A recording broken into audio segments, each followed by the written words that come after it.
Under the guidance of head coach Tom Izzo, Michigan State has appeared in 6 of the past 12 Final Fours. We're joined now by another native Michigander, our colleague Dick Enberg, who has a Spartan success story of a different kind. Hi, Dick. Thanks a lot, Greg. Well, the road to the Final Four has finally arrived here in Indianapolis. 4 teams still living that dream.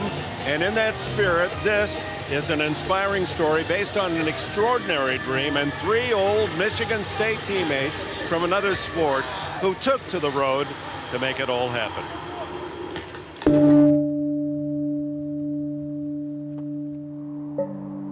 When you have something in your heart and you're sincere about the fact that it's a calling for you, you don't ask where it is.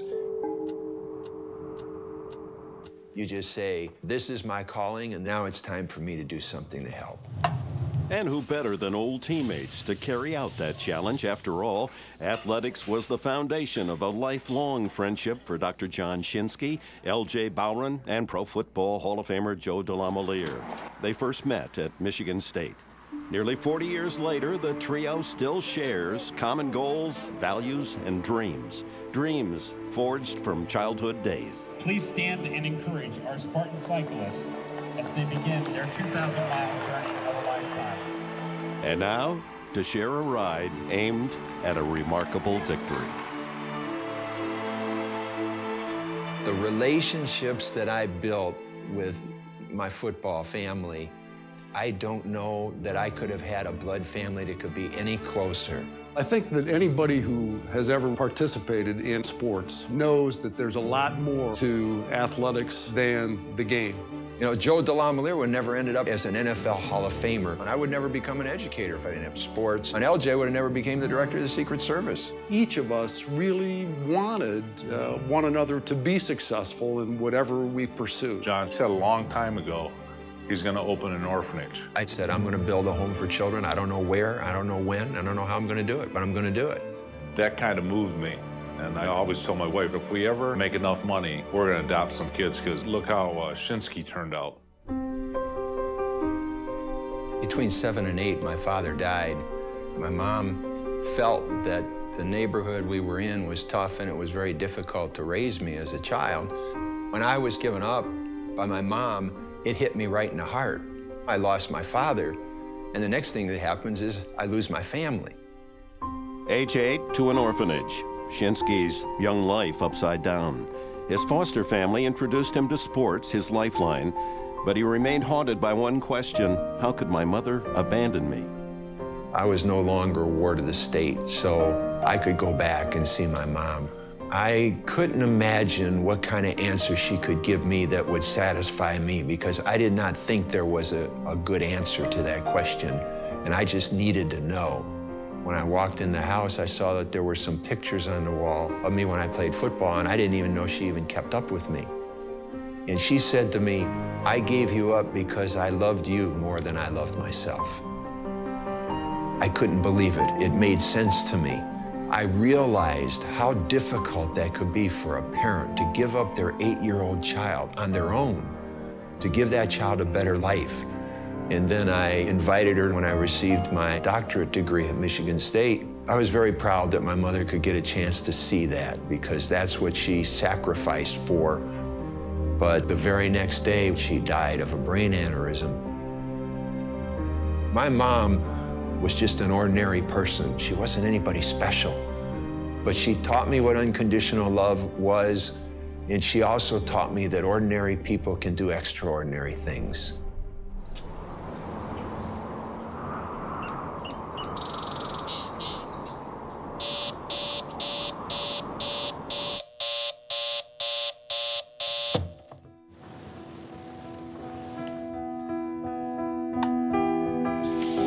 I was flying and I sat next to a young man on the plane, and I asked him what he was doing, and he says, oh, I'm on spring break and I'm going down to work at an orphanage in Mexico. And he said, it's awful, they have rats, and you know, it's just a terrible place.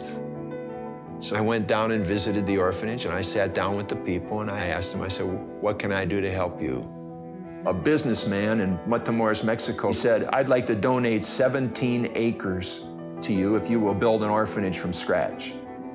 And as soon as they said they need a new orphanage, I knew that that was my calling. When John first mentioned that he was looking at doing a bike ride across the country as a fundraising activity, I thought he was crazy.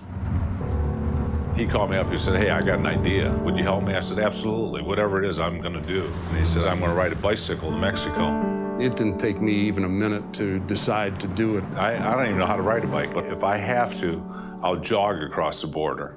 I had a goal in mind, and I wanted that orphanage to be built before I died. And when I heard I had cancer, everything stepped up. They found a lump in John's neck.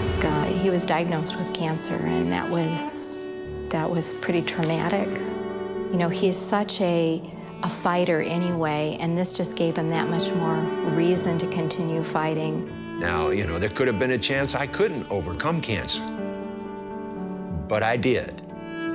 And now this cancer survivor called on his old teammates. No longer a race against time, it was a journey of love, a tour of hope. One undertaken by a trio of friends to raise $1 million to complete a calling, to help complete the circle of a friend's life. We knew what our goal was. This was for those children. To think that we're going to bicycle all the way to Mexico. And man, this is incredible. If there's anyone that can pull this off, it's going to be these guys. It wasn't easy. We had 9 straight days of storm. Things got tough. The winds started howling. Dogs started chasing us. You really haven't had a good laugh till you've seen a little dog chase Joe DeLamiere down the road. We just did it one day at a time, one pedal at a time. Getting off a bike was not an option at all. If that'd be saying like, let's give up on the orphanage, and we're not going to give up on the orphanage.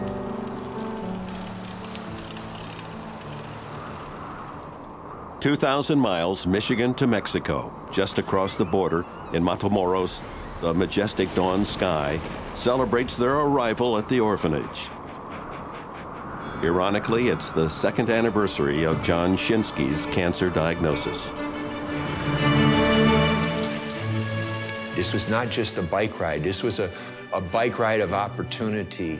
Joe and LJ believed in me, and they believed in the dream, and they became part of it. I didn't give something to John. John gave something to me. That is an incredible feeling. To think that our friend got to realize his dream, it was very emotional. I am so proud of these guys for making this dream become a true reality. When I looked in those children's eyes, I knew my mom was looking down. You know, I saw happiness and I saw hope. It was the most remarkable thing you could imagine. They say grown men don't cry. That's a lie. I didn't know if I would ever get an opportunity to see my dream. And it was on that day that I thought what a blessing it is to be able to see the reality of a dream come true.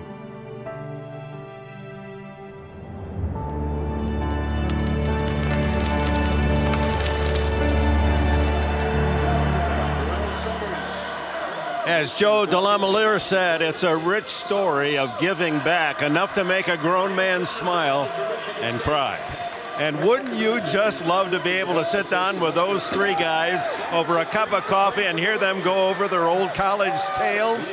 And by the way, Michigan State basketball coach Tom Izzo and his wife Lupe were among the many in the Spartan Nation who have generously supported Shinsky's $1 million dream. And you can too.